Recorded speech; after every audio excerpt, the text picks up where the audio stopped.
Hey everyone, Pastor George here, and I have Tuesday's Theolog for us today. I forgot to bring my web camera to work today, so I have to take it from this angle down here, but it looks pretty good, I think. So today I wanted to talk about something that happens every Christmas season without fail. Every Christmas season. I actually talked about this, I think, like 2 weeks ago in a sermon. I mentioned offhand how people will make like edgy comments or edgy pictures about Christmas being like stolen or Jesus being like a god figure taken from other religions and stuff like that. And it happens inevitably every year. Someone thinks they're being really clever because they do it. And so I found this one. This one came up on Twitter, and of course, it's been getting dragged, uh, responsibly so, because it's interesting because it's kind of wrong in basically every account of actually what it's trying to say.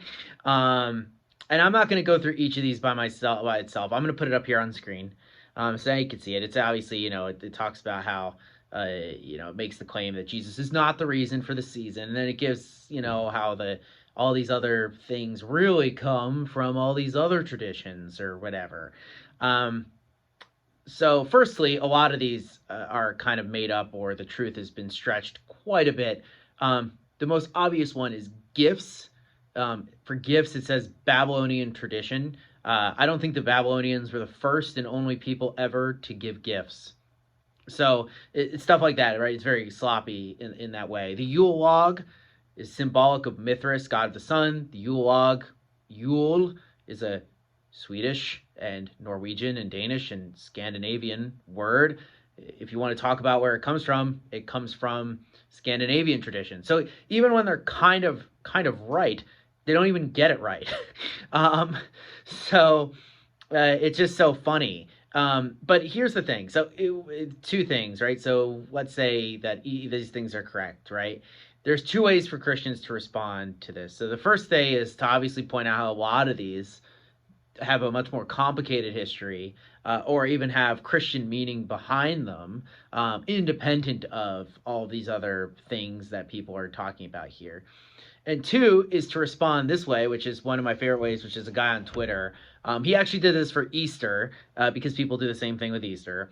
But it's actually really funny, because this is how Christians work, right? And so he has this funny thing where it's where he's talking about how we'll just take any holiday, and the point is that we believe that God is in control, right? That Christ has crushed all of these other things under his feet, so we can appropriate anything we want, right? As long as we can make it. And so he makes this funny joke where it has someone being like, Easter was actually originally a pagan holiday, and then he responds by saying, yeah, keep complaining and we'll take Toyotathon and make it a holiday too. And then he makes another joke about taking Shark Week and making it a week-long Christian festival. Right? And that's the thing, is that all these things we can appropriate and we can take, and re-meaning them to help spread the gospel. That's why we actually have these things, right? So we do get Christmas trees from like Germanic traditions and stuff like that. But that only happened because Germans converted and then said, well, we actually really like the symbolism and we can reimagine it in a Christian way, which is totally fine.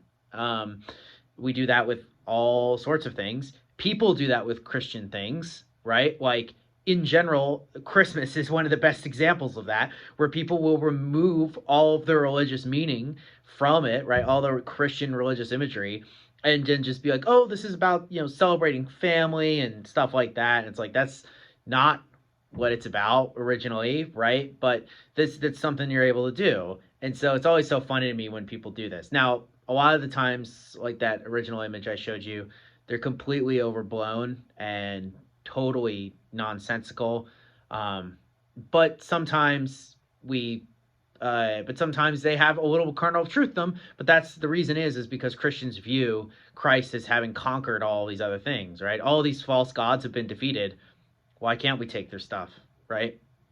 Who cares? So it's just interesting. And Jesus, the reason, in case you've always wondered this, because everyone says this and it's clear that no one does any research, the reason that we celebrate Christmas in December is much more probably weird reason than you probably thought we did. A lot of people go, "Oh, it was the festival of the sun," like that's what that stupid article image I showed you said, right? But actually, not Saturnalia or whatever. It's actually nothing to do with that. It's a lot more hilariously theological, but not based on the Bible.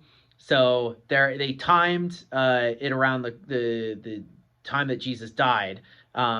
And use that as a way of kind of finding it. And the reason is that they believe that because of things with Mary's story, that it took place,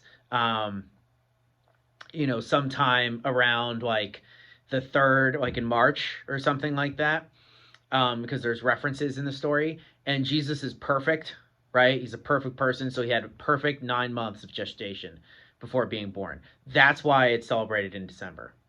In case you wanted to know, that's the reason. It doesn't really make much sense, but it has nothing to do with trying to replace a pagan holiday. But even if it did, like, who cares?